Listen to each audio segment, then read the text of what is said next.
You're in Acid Rain. I was Yes. I was gonna guess that. So, cool. Well, Yeah. and I was gonna mention it up top as well because I had quite a long chat with Sean probably about I don't know 9 months a year ago, and it was and we were talking away, and it was about 20 minutes in, and I said yeah, you know, I look after that kind of stuff for my band. And he was like, "Oh, what's your band?" And I said, "Acid Rain." And he was like, "You're in Acid Rain?" I was like, "Yeah." And he was like, "Oh, that's awesome. cool." But I'd completely forgotten to mention it. Yeah, I got you. Perry Perry got a shirt from somebody. I don't think it was you, but was it from you? No, he's been friends with one of our guitarists for years, and he's always repping our shirts, which is really cool. Yeah, wears it a lot. Yeah, that's pretty cool. Yeah, man. Yeah, and speaking of pretty cool, the EP's come out really well. I'm absolutely loving it. Absolutely loving it. Awesome. Excellent, man. That's great. Great. And we worked hard, man. Yeah, I mean, look, you know, it was a couple of years ago we put our first album out for 29 years. So I've got a kind of a little bit of a feeling for how you must be feeling right now, which is there's so many conflicting emotions, you know? Yeah, I think so. It's really exciting. You know, it seems like we recorded it so long ago. I think it's been over a year since we started recording, you know, so it's trying to get a release date down and trying to, you know, so the thing's been done for a bit. It took a minute to get it fixed. We were working with somebody that didn't work out, so we had to go to somebody else to mix it. So it's you know, it's nice to have it released. Here we are, March 4th, and the record is out. I know. What's up, Derek? Yeah, do your thing. Oh, I didn't want it to start. Do your thing. I'm sitting here with I'm on the Overkill bus right now. Ah, right. Okay. Well, Bobby Derek Trailer wants to make some. You'll make some coffee or something. No. Oh, he wants to. He wants to. It's lunchtime. So like some lunch. Look, Bobby's been on the show many times, so tell him Howard said hello. I will. Yeah, we've had many a chat. Excellent. But likes to talk. Singers, it's what we do. I mean, it's like, you know, whether it's Marcus Agueda, whether it's Scott Holderby, whether it's Sean Killian, right. You get us going, and we just love to talk. Those are all Bay Area boys you just mentioned too. Oh yeah. It's almost like it was deliberate.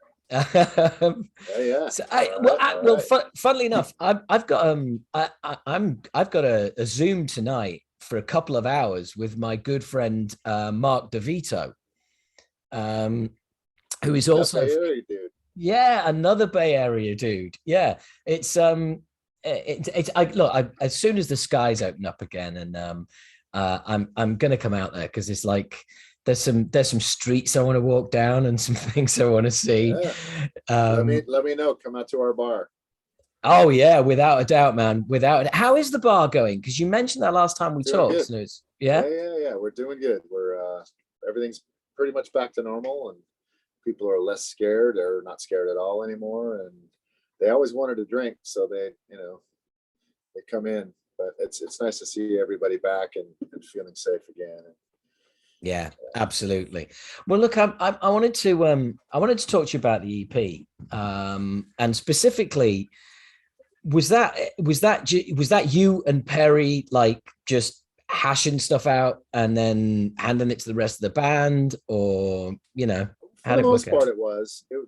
I wrote all the riffs, and for the most part, it was me and Perry in the room working stuff out. Sean was there for a lot of it, and had some great ideas, and it was a lot of filtering. It was a lot of going through drum rolls, and is this key change cool? Let's change the key for this, and let's invert this beat here, or try a roll here, or let's do a 4-count here. It was everything was just under the microscope. I wanted everything to flow perfectly, and just I didn't want to have any regret or have any little hiccups or stuff that I didn't like. So, and everybody was that way. If somebody didn't like something and it was just like, Sean, hey, I want this to go 3.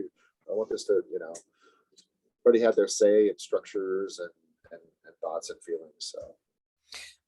So, it kind of sounds like it was like, going back many years, it was the same but different, because you're all older, you're all more experienced.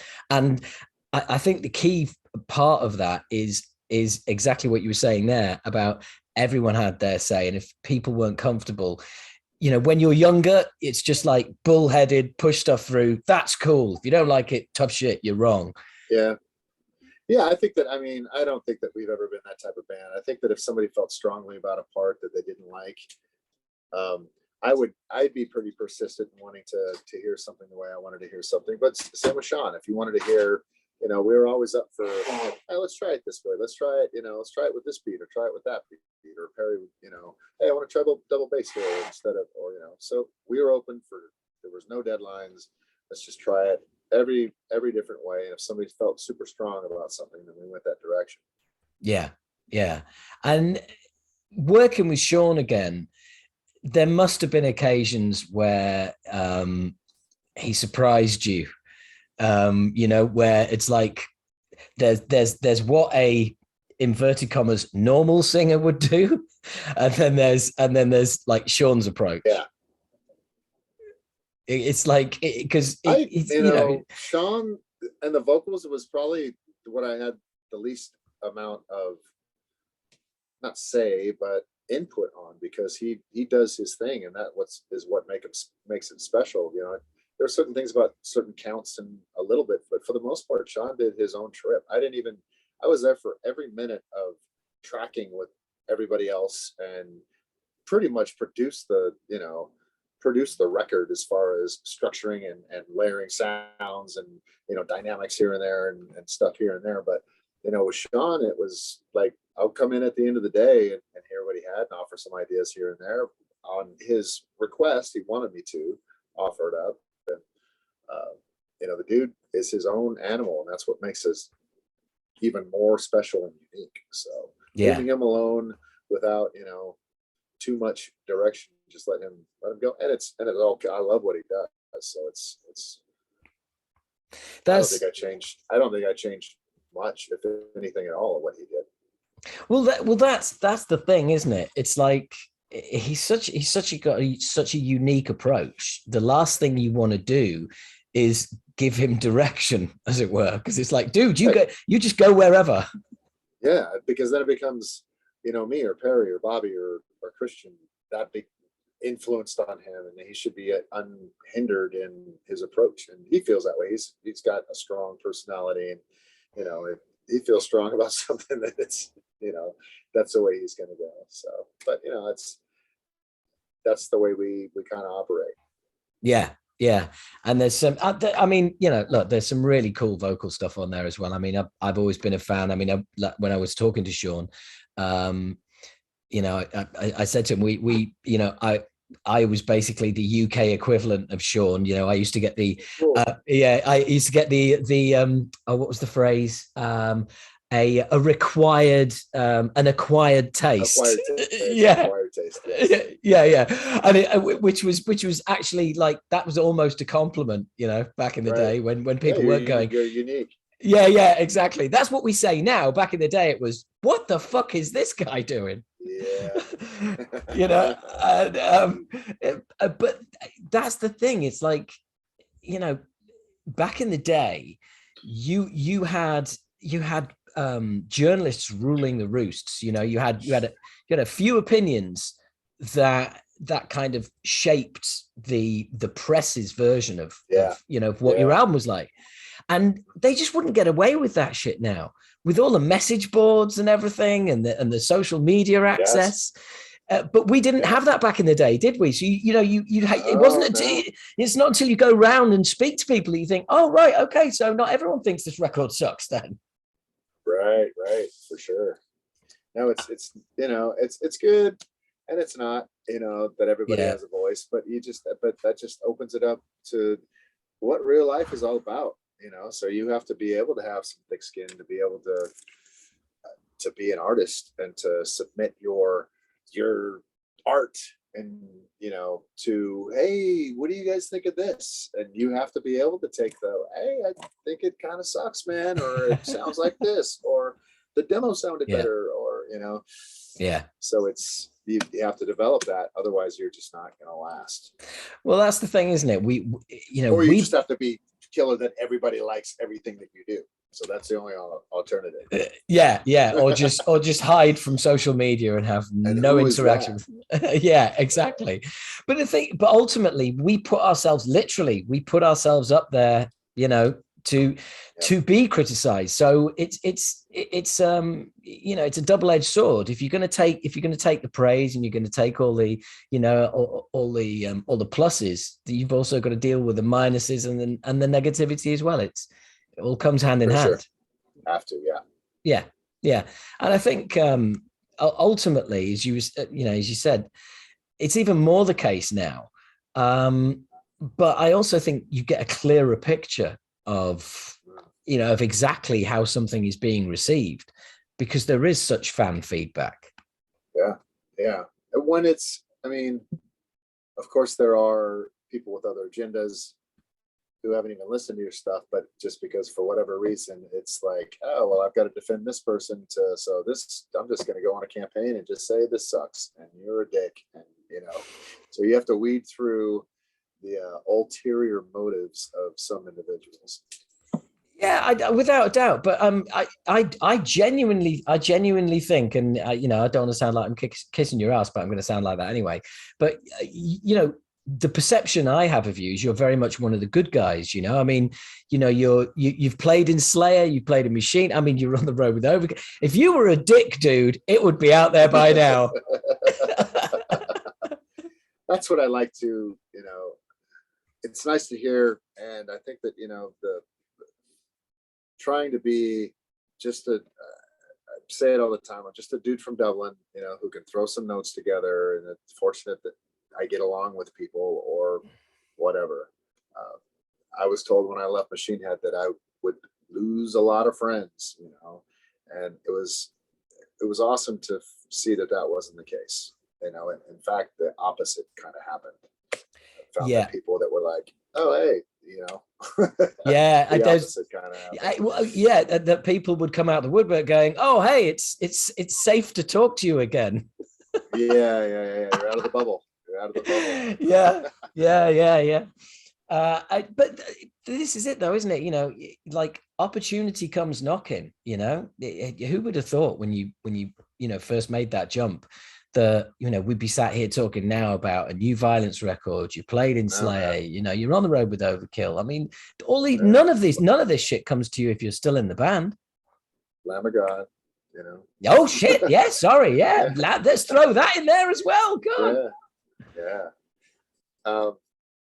It doesn't, and I knew that even then. It was the trade off. I loved being a Machine Head. I loved being a part of that machine and that contributing to all of that success and being a part of that. And when the time was over, it was a huge leap of faith, But it was just something I had to do for my own mental. Once it became a mental burden and such a thing, then it was just time to move. And I'm so fortunate that that I did.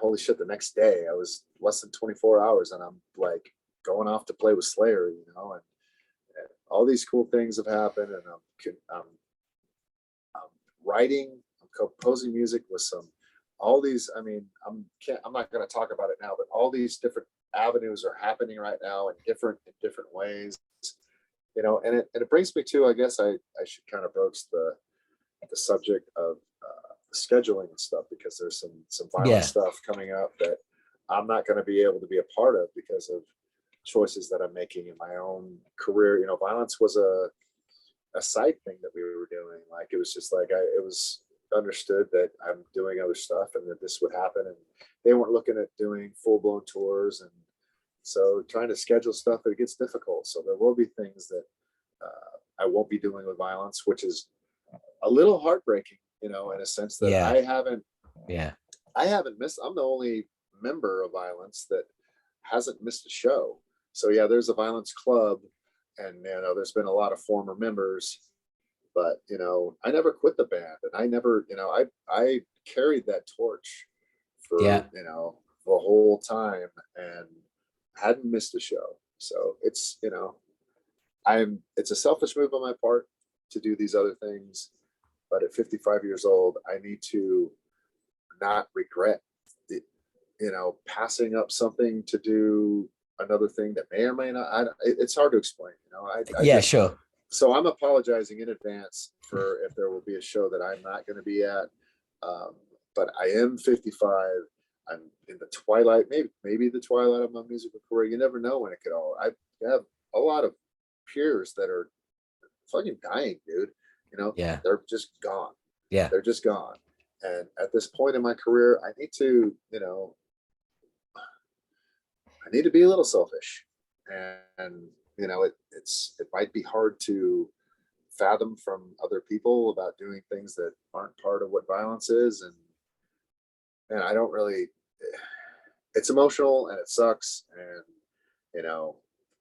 but it is what it is. And I made decisions in some things. It's like, it's not like I'm missing the whole year or anything, but there will be instances when I'm not on stage with those guys, and it's going to be weird. Yeah. It is what it is. But well, you can't be in two places at once. So, that's how it is. So anyway, what's it going to be like being in a band with Kerry King? That's my guess. I know. I know. I know. I played 4 shows with the dude. Yeah, I know. And so I was in a band with them. It was awesome. The dude's one of the most real and genuine people that I have ever met. Like he's got, I wouldn't say that he has zero filter, but if you ask him what he thinks, he's going to fucking tell you what he thinks. And you're going to know exactly where you stand with him too. Even, jam with Tom, that part in Slayer was such an immense experience. This band is at the end of they're on their farewell tour, watching them conduct business and how they handle themselves was a big learning experience. So playing in a band with Kerry, I did it. Yeah. I was doing their meet and greets, I was in the band, Yeah. That's cool as fuck. That is cool as fuck. I see what you're doing, and I was just joking, man. I was just joking. I wouldn't dream of it. And you know what? If you'd said anything, I'd edit it out, and you would keep it between us, because that's about like what? I don't know what you're talking about. Exactly. So, funnily enough, Gary, I spoke to Gary Holt recently, and he was saying he was saying the same thing, that you may have only been there for like 4 shows, but he said the same thing, seeing how they handled business and seeing how how slick the operation is, where and just how they conduct themselves was the biggest takeaway for him for that whole period. Right.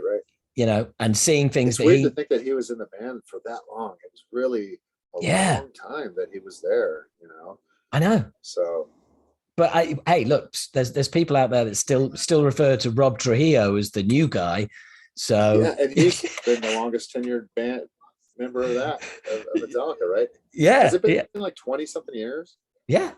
Because St. Anger was 1999, wasn't it? So yeah, something like that. No. Oh shit! No, it wasn't. Was it? No. Because I want to say 2003, maybe 2004. I go. Is it two guys in their 50s try and remember when Saint Anger came out? This is going to be a really cool interview. Yeah, exactly. I don't know how long Newstead was in the band, but it wasn't that long. As long as Trujillo. It's his birthday today too. Oh wow, man! Hey, he's still a new kid, right? Happy birthday, bro. Yeah, exactly. He's still a new kid.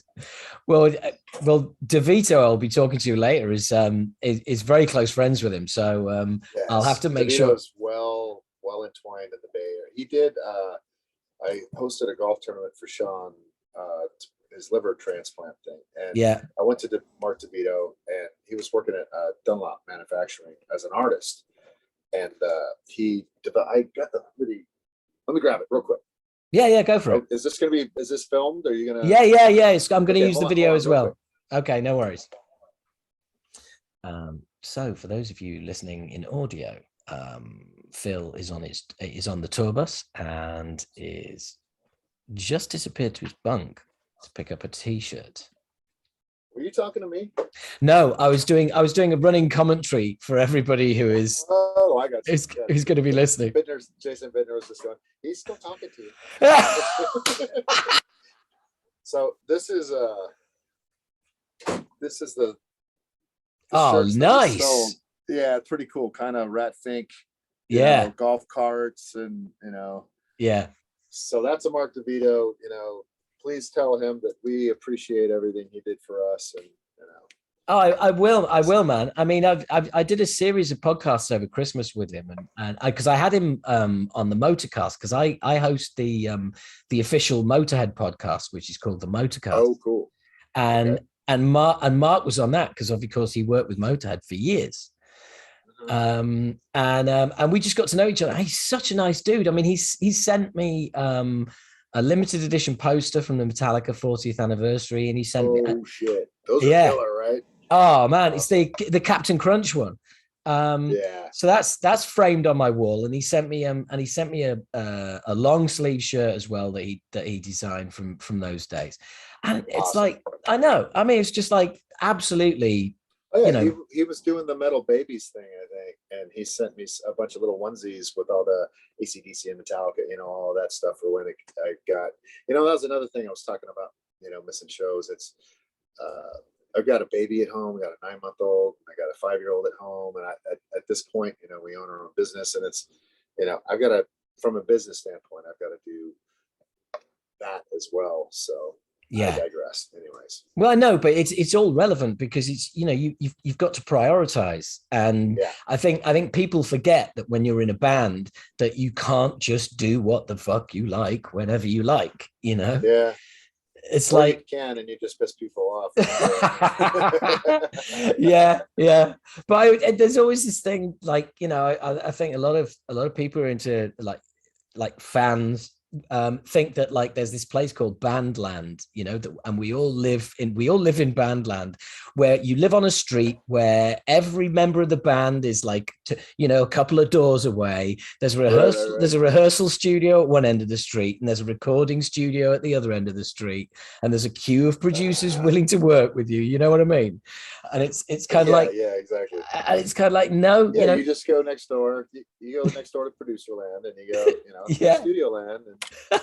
Yeah, but it's being in a band, you're not immune from everything else that takes place in the world, which is, like you say, having to leave your family behind and go and rock out, and it's great fun, but you're still paying the bills. Yeah, it is it's every and looking back, have I made bad decisions or ones that I regret or wish that I didn't? There are things that I wish that I probably shouldn't have done, that was the wrong decision, but it's, I did it. So it's, you move forward, and everybody kind of fucks up, and I'm not using that as a crutch, and I don't even know what I'm talking about in particular, but everybody's going to make mistakes or wrong decisions. So it's how we treat those that we're still connected to, and how we treat others. So. Yeah, absolutely. And also the thing is, you never make the wrong decision on purpose. You never know at the time you've made the wrong decision. And that's why hindsight's bullshit as well, because you look back and you're just left with the decision. What you don't remember is all of the myriad of reasons why you made that decision at the time. Right. Absolutely. And you got to live with it. That's the way it is, man. That's the way it is. So you're out with Overkill at the moment. You've been doing the Lamb of God thing as well. I mean, you seem like someone who says yes a lot. And I think that's what I'm guilty of. I have this incredible I suffer from FOMO so much, it's just like, I don't want to miss out on anything, and it's like I say, me and Ellefson, he would tell me back in the day that, he's like, you're like me, man. You don't say no to anything. You'll just, and when I do NAMM, it's just like every minute is booked. It's signing here, jam over here, Randy Rhoads jam over here, Ronnie Montos jam over here, Dime Dash over here, Metal Legion show over here, Ultimate Jam over here. It's Yeah. full. It's full. But I'm such a social dude, and and that's how this business is conducted, is Yeah. socially, and not just on your phone or whatever. But it's like the in person and the hang is super important too, and it just comes natural to me in that sense. And so I don't. People are like, hey, let's do this. Like, yeah, man, I'll do a solo on that for you, or let's write some music together with these fucking random people. And this, it's just the connection is what I dig, and the music is what I dig. So there's going to be releases from me, in the not too distant future, from some pretty cool random hookups, and are they bands? I don't know if they're bands. I mean, but they're jams, and yeah, they might be bands. I don't know, but Yeah. only so much time in the day. Yeah, absolutely. And I by the sounds of it, I have a similar philosophy, which is like, the answer is always yes. And say yeah, and then say yes, and then figure out somewhere else down the road how you're actually going to do it. Right. I mean, I play in a cover band with all my high school buddies, and we play. We're called the Merkins, and it's all my high school buddies and like people in our community of Dublin. There's such a close knit family, and we just, and not everybody's, there's, so I pull in some pros to come in. Dave Root from Tesla, and Tommy Draper from Carcass comes in, and Lance from Rancid. I get all these, Chuck Billy comes and jams, and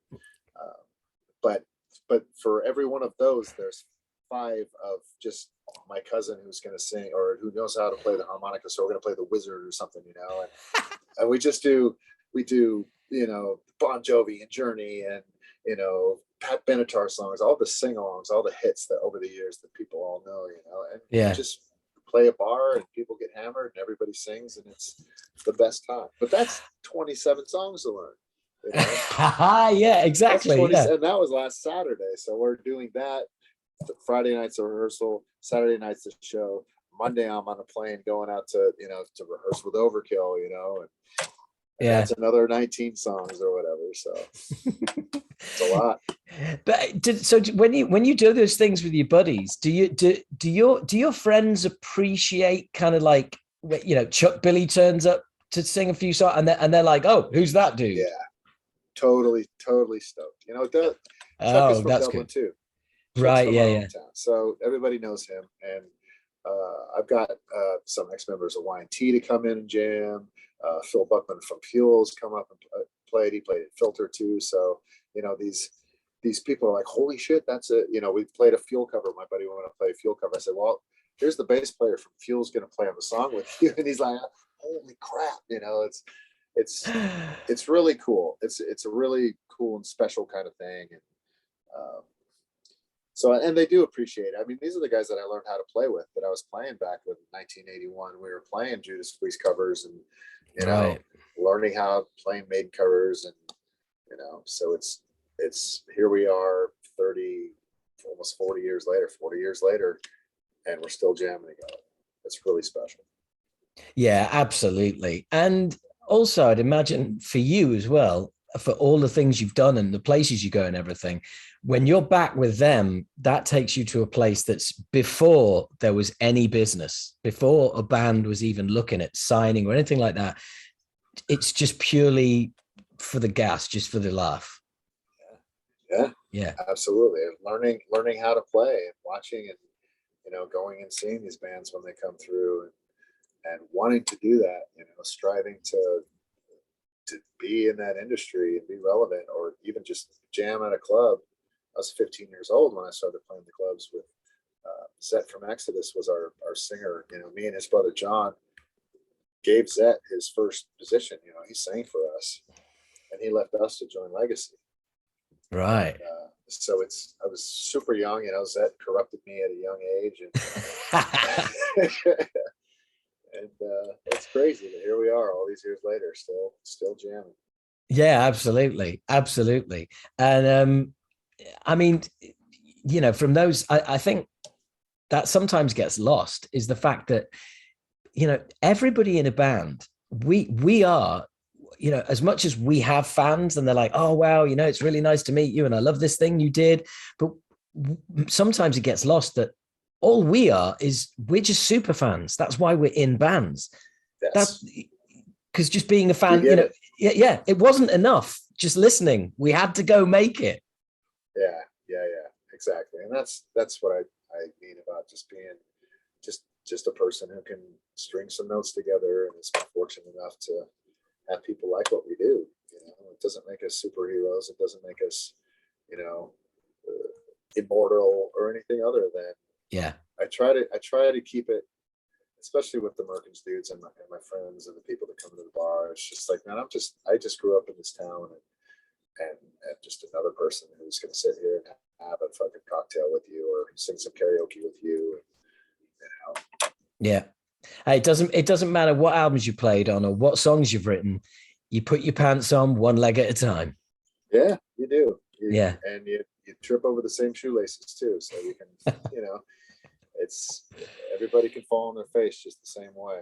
So be careful on who you shit on the way up, because you're going to see those fuckers on the way down too. Yeah, absolutely, man. Absolutely. And speaking of which, are you going to be able to come over? Are you doing Bloodstock this year? I will be doing Bloodstock this year. Yeah. And are you going to be over with the band at that time? I will be over with the band at that time. Yes, cool. All right, well, I'm because I'll definitely be there. I'll be hanging around like a bad smell, so I'm sure I'll bump into you all at some point. Absolutely, I would love to catch up with you over there. Yeah, absolutely. I mean, it's just so good to have you guys back. It really is, and kind of like the pandemic seemed to play its role in slowing that down, which is by the way the most violent thing ever. It didn't slow us down though. That's the reason why we went in and recorded. It was right. Okay. Cool. Well, we can't. All these shows got canceled. It's like, let's write our record. So we didn't shelter in place. We went to the studio, and we're writing I want to say 3, maybe 4 days a week, but at least 3 days a week. I think we were down there. Hammering it pretty good, man. There was a lot of work to put into this, myself included. I put myself through the ringer, working on my technique and working on my picking. I wanted to, I didn't track a lot. I didn't track any rhythms for Machine Head down the stretch, and so I wanted to, do well and have these riffs play out and be clean and do a good job tracking on them too. Bob worked really hard. And everybody did. Christian worked hard, man. Christian came up, and I don't think he might be saying this, but I'm going to say it anyways. He came up the night before, and at the bar, our bar's called the Back Lounge, and he came up the night before. We had a karaoke night going on, but we were outside. I think, we were outside because we had to be outside because of the quarantine or whatever. And came up for a karaoke night, and stayed a little long. And he had to track the next day. So his first day of tracking was pretty rough. It was pretty rough. But that's, true violence form. It was it was, I think that he was excited to be up there and be a part of it. Christian's such a, such an addition to what we're doing. Both the guys, Bob too. But I've seen more of Christian because he was here for pre-production. He did a lot of our demos. He did the California Uberalis. He recorded that for us. And so he's just here more. I've had more of a connection with Christian because of his presence. And so such an addition, man. It just has some great ideas. And it's what is so cool is I'm seeing all the reviews come in, and there's so many reviews about the bass. And the bass is this, and the bass is full, and the bass is blah, and the bass is filling this spot, and the bass line's in this, and it's all.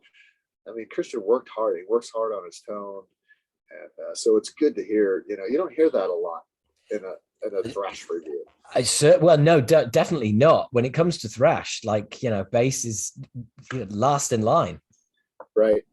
So it was really cool to see that. But I'm seeing it with all aspects of it. The drumming, you know, Pete Yeah. Perry's, you know, he's always had these killer rolls and ideas and great ideas. And so seeing that get, you know, accolades and you know, Perry's, he's a monster. And he's, you know, so every aspect is really getting a lot. The guitars and the solos, you know, we're me and Bob are super proud of, and there's some cool harmony moments and trade-offs, and of course Sean, people are digging it. I don't think that it's a Vio-Lence release has ever had this much positive.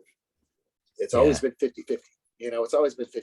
You know, generic thrash, blah, blah, blah. Sean is this, blah, blah, blah, blah. But it's been, you know, a good 80-20 as far as what I've seen so far on, you know, production and vocals and everything. So it's really fucking cool. Yeah, and to me, it sounds more like following on from oppressing the masses than following on from Nothing to Gain. Yeah, you know, it has that edge. That edge is there. I would say it's following on from Eternal Nightmare. Right. I think that this fits right in between the two of them. You know, because Oppressing was a little polished. No, it's fucking great. It's great, and that album does not get the credit it deserves. Oppressing doesn't? No way. No way.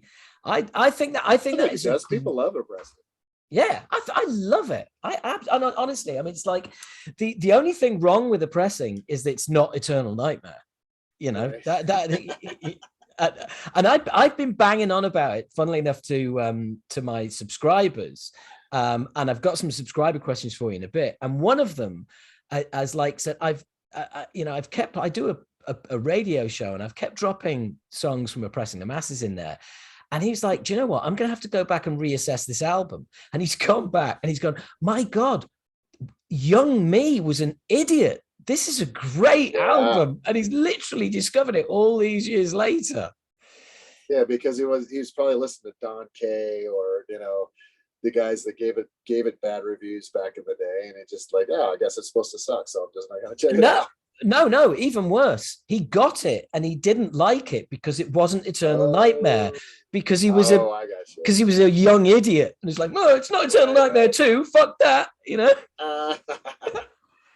I think this EP falls right in between the two. I think it's got a lot of the aggressiveness, a lot of the rawness of Eternal, but it's got some of the elements like the spoken word part in Let the World Burn that might have been on, you know, that could have been on Nothing to Gain, you know. It's and Upon the Cross could have been maybe on Nothing to Gain, you know. So every song is different, you know. I patterned kind of the songs, like Flesh from Bone was kind of the Eternal Nightmare, you know, and Screaming Always was, I don't know, that song was just an epic piece, that it has that you know, it had the weird part in the middle, and I didn't know about, you know, that, but it's got some of these. One of my favorite riffs is, you know, it's probably my favorite Vio-Lence riff that I've ever written. But then a song like Gato Negro was kind of the phobophobia, you know, you know, I wanted that mid-pace upbeat, you know, song. And so when Upon the Cross, I thought it was done after El Gato Negro. I thought we were done. This is 4 tunes. They're all different and all fucking killer. But then I was playing the riff to Upon Their Cross. That's just a riff, you know, I'm just writing and recording riffs, and while we're jamming and in between people talking.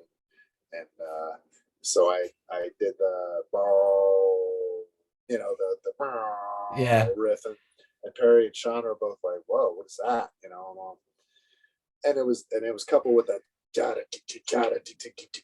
you know, and I said, I don't know if that's a Vio-Lence. I don't know if, you know, Vio-Lence fans want to hear that from us, you know, and they both of them were just kind of like, fuck that, I want to hear it, you know.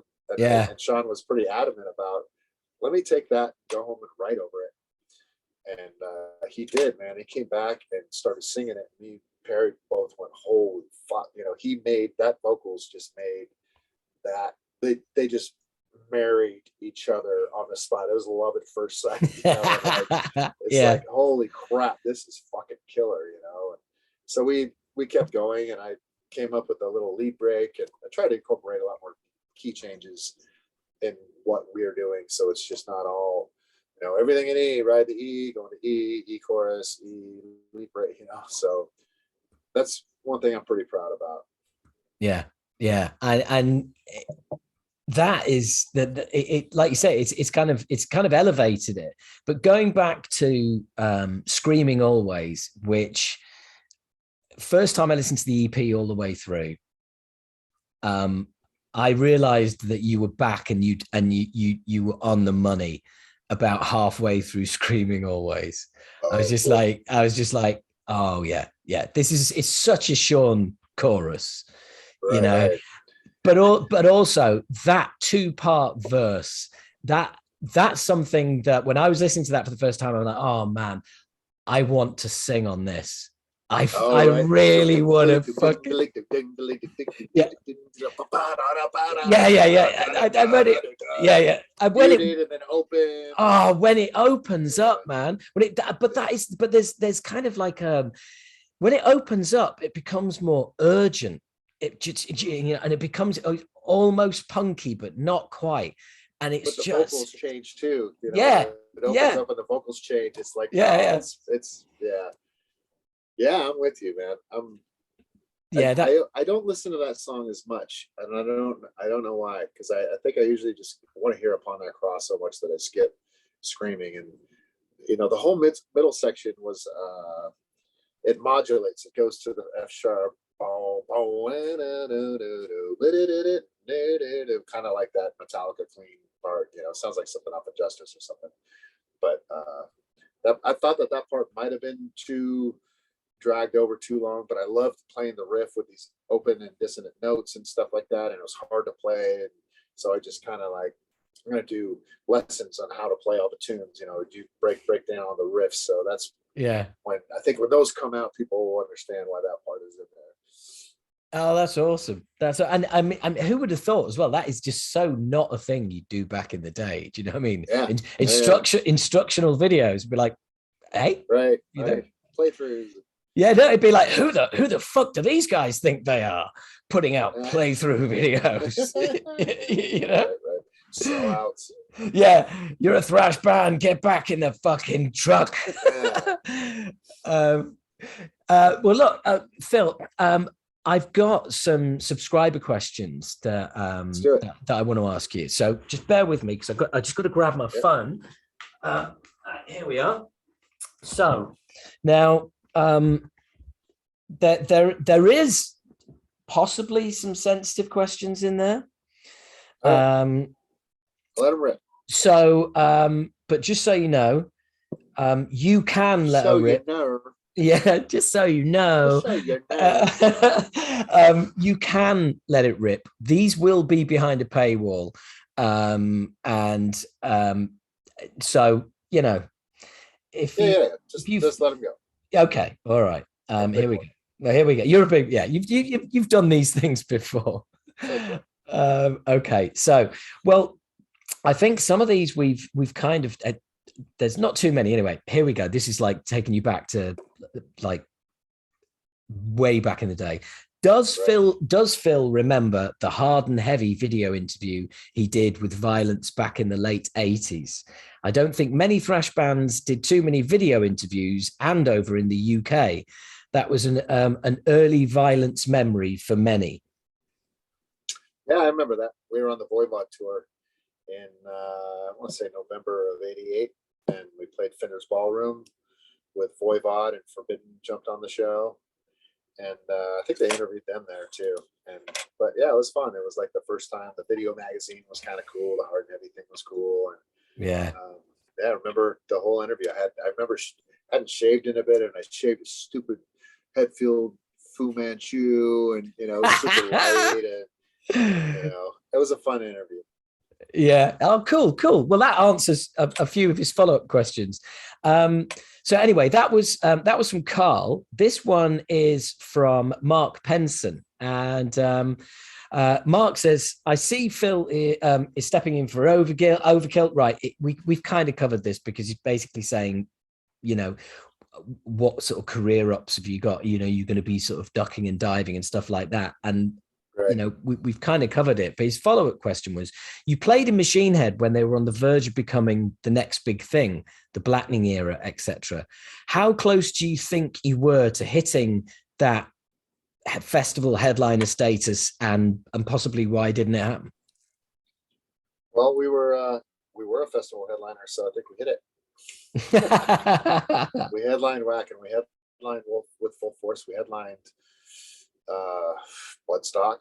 We headlined Yeah, true. numerous festivals. So we right there at the end of the Blackening and the beginning of Locust. I mean, we played Wembley Arena. We Yeah, that was we did. that was yeah, dude, it's okay. You can say to him that he fucked up and it's a shit question. No, that ain't it. That ain't it.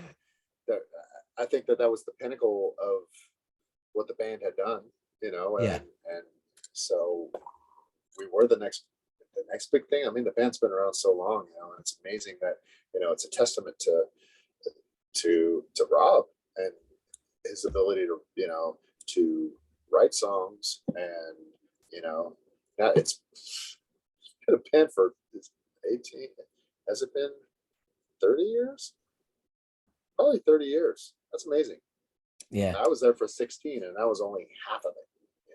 Yeah. So yeah, I'm proud of what we did. And that reminds me of something I wanted to say to you earlier, actually, which was when it came to working on the violent stuff. Obviously, there was a lot of old emotions coming back working with these guys for the first time in such a long time. But as you alluded to, you took a lot of pressure on. You did a lot of work on this, and going from having a smaller role in Machine Head to then having a majority role. What was that like? Was it kind of like, oh right, okay, this is pressure? Yeah, I don't know if it was pressure. I just wanted it to be good. I don't think I felt pressure. I just wanted to push some dudes that hadn't, Perry hadn't recorded a record or played metal in a long time.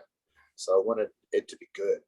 Yeah. We did a year's worth of shows where we weren't good and we were sloppy, and it was like, I even said after one of the shows, I said, I guess we're just a shitty live band then, and that's just the way we're gonna be, and it's just and I don't know if it took, and that was a genuine statement,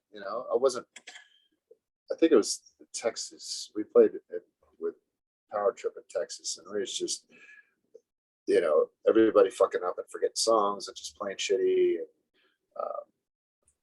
And I said it, and a couple of the guys were, fuck, I don't want to be shitty, and then it's Perry agreed to put in a lot of work, and he did. He worked fucking hard. Everybody worked really hard on these songs, and I didn't feel pressure, but I didn't want it to be shitty. I didn't want to be a half-ass release. It was my first thing really released, and I put out a song that me and Dave McClain written, that I had some riffs that I written before, but this was like super important, and I wanted to be proud of everything on it and not just have something else to have it. That's why we did the California Rurales release first. We wanted to have something out, but I didn't want to give out new songs that weren't finished yet, and they didn't feel done, and I didn't want that to be like, you get one shot to make that third impression. Yeah, absolutely. Yeah, us, and it had been since 2001, and this was like that first taste of something new from us. At this point, needs to be jaw dropping, and it needs to be holy fuck. This is violence, and and I felt that we as a unit achieved that. Yeah, I completely get it. I mean, as I was saying earlier, you know, first new album for 29 years. I felt exactly the same way. It's like, I don't give a fuck if no one likes it. Okay. But we as need to be long, okay with it. yeah, yeah.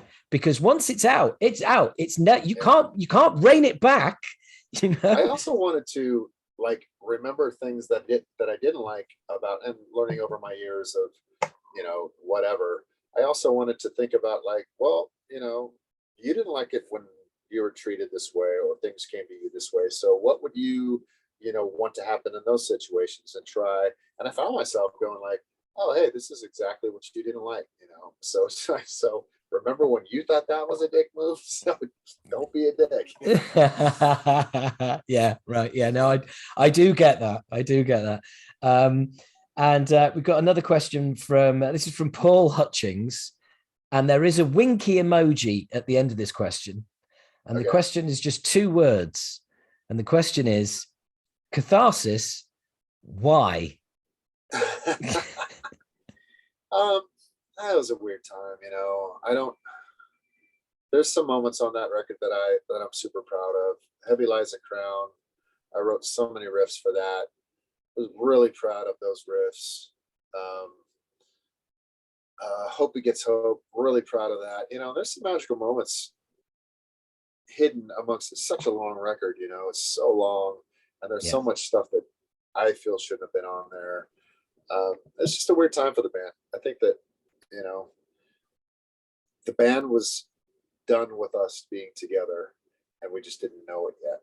Yeah. So I think we just kind of realized it after the record was done, and it was just time to be done. You know, so yeah. I think it was a necessary record for Rob to continue what he was doing, and you know, end the band aspect of Machine Head. It was a crossroads, and Rob was going in one direction, and it was up to everybody. Well, wait, we were going in a direction, and then then he went his own. Right. Okay. So yeah, he became One Direction. Yeah, there we go. There's your blabbermouth clickbait for you right there. The direction.